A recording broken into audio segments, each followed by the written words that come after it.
black man or woman who's their governor. They keep black folks in line. That was sharpening for Obama. Obama made him a millionaire too. You notice that? He was broke before Obama got elected. That's right. That man living large. See that perm? He got a new color.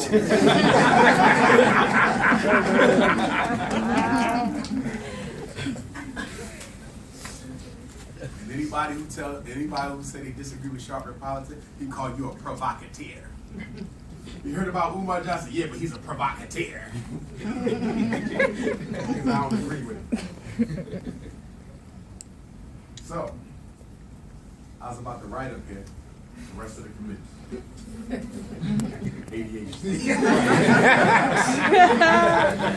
Third committee, school finance. I need some of y'all to investigate the school district's budget. We got to get our hands on the line item budget. Not just the overall budget that they put in the newspaper, where we spend 45% of the budget on teachers, 30% of the budget on academics, 30% of the budget on transportation and housekeeping. Who's it going to and how much they getting, so we can do our own budget analysis. Say, you know what? They said they ain't got enough money for academic enrichment. Look at that football bill. Look at that basketball bill. Look how much they spend to send their teachers on conferences. And you know that's a lot of money. Why did you need to fly your whole staff to California for the weekend to learn how to teach people how to read? You could have done that around the corner. Right. You see that? We don't have a school budget issue. We have a school priorities issue. That's what we have. So we got to have a finance committee for those of y'all who like money. Fourth committee is going to be policy. Policy committee is going to do what? Investigate the policies of Pasadena that we do not like because they work against our children's best interests. Such as what? Such as being suspended for using profanity. Maybe we feel profanity shouldn't be a suspension, it should be a detention. Such as what? Your daughter lives on the east side of the city, but you want her to go to school on the west side. They won't let her. They say it's our policy, kids got to go to school in their neighborhood. That's not a state law. That's a local policy. And you know why they got that policy? To keep certain schools all white. We can change it if we organize. They're not going to like this, but we got to do it if we love our babies. That's right. It might get so bad, Pasadena, we might have to have a walkout. Ain't nobody kids going to school. Wow. Now you can't justify salaries for the teachers. Change what we want changed, or our kids don't come back. We got to get that serious. That's how you work it. Well, you ain't got no black contracts in the district. Ain't nobody going to school this year. Instead, we're going to force the churches to open up. That's right. And we're going to do a freedom school right in those churches. Take that white Jesus down and cover it up. That's all right. All right. Well, Dr. Johnson, why did you have to talk about the Lord like that? I'm not talking about Jesus. I'm talking about the images of Jesus. That's right. That white supremacy has given you through the years. Talk about it. Leonardo da Vinci painted the Last Supper. That's not Jesus. Right.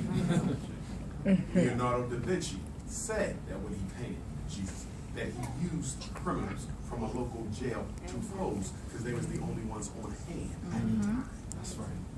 So if you got that picture hanging up in your house, you're not worshiping Jesus, you're worshiping 13 pedophiles. That's right. Give that to the Baltimore Sun. That's right. If your God looks like your oppressor, if God looks like your oppressor, you're literally praying for slavery. And if you wonder why you don't get your prayers answered, look at the lie on your wall. You got your children worshiping images of white males from the Renaissance era who ain't got nothing to do with Jesus Christ. If you really want the Last Supper, get in contact with Baba Renoko Rashidi, my good friend Renoko. Renoko Rashidi has a picture of the oldest Last Supper painting. It's from the Museum of Cairo, I think. I bought one from him. Get that from Renoko. It's Jesus and the 12 disciples. Thousands of years old. And guess what? They all blue, black, purple. That's right. Not Obama brown. Not Holly Berry tan. Blue, black, purple. And I have to say that. Because you know what some of y'all going to do? We got to take it down, y'all. He's right. We shouldn't have no white Jesus. You want to take down white Jesus? You want to go down to the religious store? Or you going to go get you a butter pecan Jesus? Lionel Richie Jesus.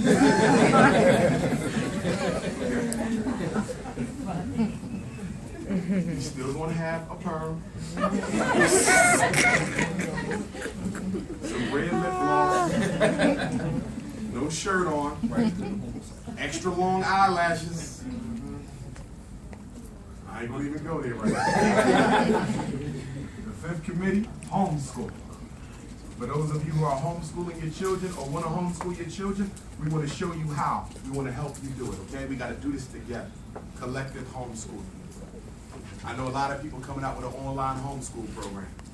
I ain't got no problem with that, but that's not best case for me. I want adults teaching children, not computers. Are y'all following me? I want adults teaching children, not computers. Somebody told me, you know what you should do? Instead of trying to buy that college, why don't you just take that $250,000 and just start an online homeschool? The Frederick Dillon, Marcus Garvey, online homeschool. I said, that's the easy way out. That's not what our kids need. Our boys need to see these men in their face, teaching them how to be men. That's right. I don't know damn computer reasons. Half of all learning is interaction. That's right. Half of all learning is learning how to get along with other black people. That's right. You lose that in front of the computer. It needs to be hands-on in your face. That's right. 10 push-ups every time you mess up. This son gonna come in, you have arms like that. Mike Tyson. Hey, Ma, no neck.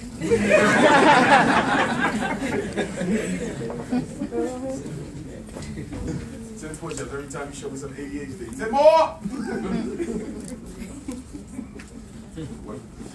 Social. We want to have a social committee. Okay? Special ed, discipline, finance, policy, homeschool, social. To do what? Help our struggling parents. We have given up on the community concept of child rearing. Yes. We got this new thing where everybody just raise their own kids. You notice that?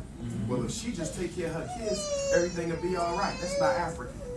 In African culture, children get raised by the village. That's right. We do this together. If the village does the raising, every child get what they need.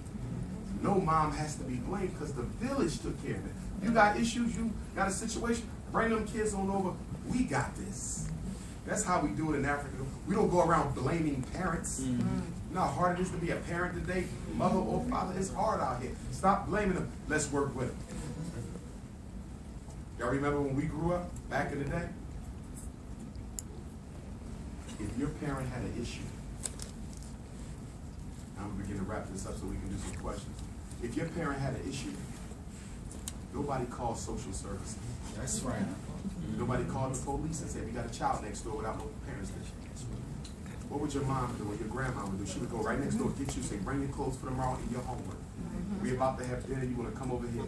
We're going to make a bed for you. If we ain't got one, we're going to make one. Blow up that air mattress. Better yet, you're going to sleep on a good mattress, and my son going to sleep on that. Because in African culture, you give the visitor the best of what you have. When I was in Nigeria, brothers and sisters, they made me, I stayed with the husband and wife, right?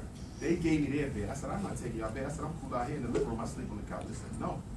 In our culture, you give the visitor the best. I had to sleep in their bed. They slept on the couch. Wow. We lost that African hospitality. See, we call it Southern hospitality, but it's only Southern because it came from Africa. That's African hospitality. How many of y'all going to give y'all visitor the best? Shit, what do you do? You've been here 3 hours. Right. And you know what black people do? We got this look to let other black people know. It's time.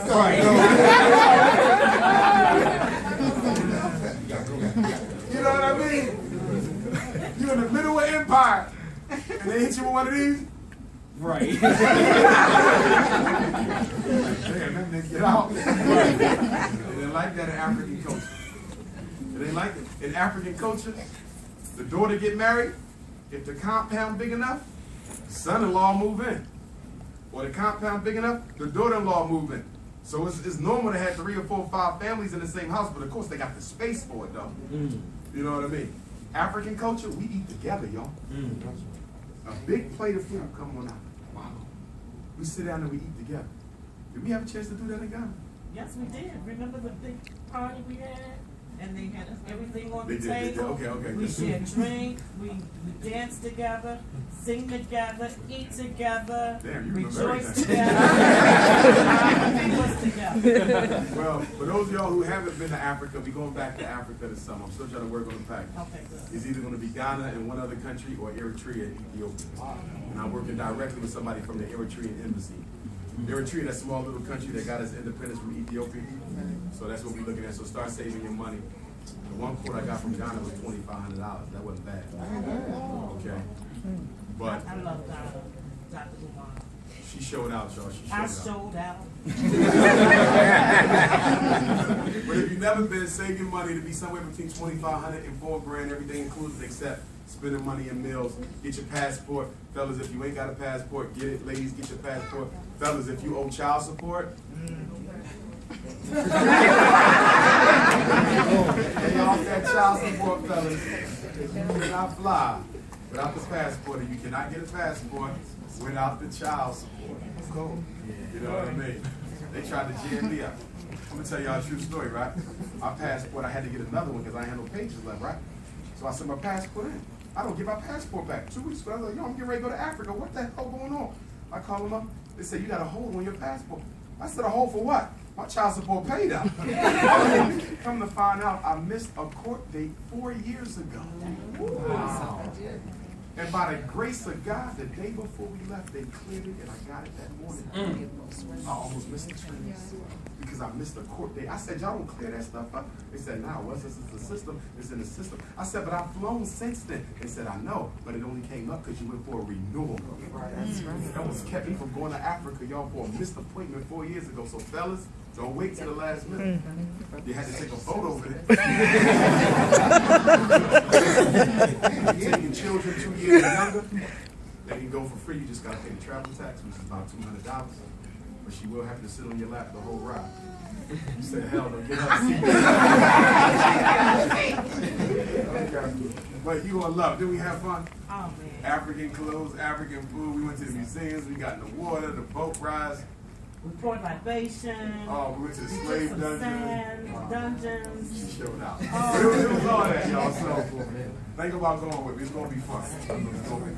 In fact, the bus rides might have been funner than anything else. It was like soul playing on this. The seventh one, y'all, is parent advocacy. Parent advocacy is the committee that's going to do what? Advocate for the other parents. Whenever somebody got to go to a school meeting, you go with them. You never go by yourself. Parents, you never go to meetings by yourself. Parents, you never go to meetings by yourself because the school will bully you, intimidate you, lie, threaten. You always have a witness to what was agreed to. Somebody who knows the law. So I'm going to need some of y'all to be advocates. That means I'm going to train y'all. Y'all going to know what to do. She got to go see about her son. He goes to advocate. He's not her lawyer. So he cannot represent her to the school. He's the advocate. He lets her know what the school cannot do. Are y'all following me? So if they say, you know, you need to put him in special ed, you can say, sister, it is your choice whether your child goes to special ed. Tell them what I said. You gotta go this way. If you go this way, you know what the school gonna do. They don't want you there. They're gonna say, we have somebody who's guilty of falsely practicing law without a license because you started advocating. In other words, you started speaking for the parent. You don't speak for the parent. Only a lawyer can speak for the parent. An advocate, okay, empowers the parent to speak for themselves. Okay? Also, every Tuesday morning, I host a free Black Parent teleconference. If any of you ever have a question about your child, education, or mental health, you can call in every Tuesday. I'm going to put my cell number up here, and you can text me for the call-in number. My cell number is 215-989-9850. Somebody got a loud tone. That's my cell number. Take it down. 215-989-9858. I don't answer, but you can always text me. Okay, I don't answer because I get too many calls. But you can always text me. I'll text you back. I'm good with text. Okay, you text me, Dr. Umar. I need the phone number to the Tuesday morning parent call. It is 6 to 8, y'all. 6 to 8 a.m. Easter. That's But I think there's a conspiracy going on with my parent call. And I tried to do it this past Tuesday when I was in Milwaukee. I couldn't get on. I couldn't get on. So I'm going to have to get in contact with them before they find out why I can't get on my own call. I don't know if that's the FBI or what. I know they're not happy about me doing the call. The more y'all call, the less kids go on special ed, the less kids get on medicine, people start losing money. Yeah. So that's that. Also, if you got a son, 11 to 17, Black Boy College Tour. I repeat, Black Boy College Tour and Boot Camp. June 10th through the 17th, July 1st through the 8th. June 10th through the 17th, and July 1st through the 8th.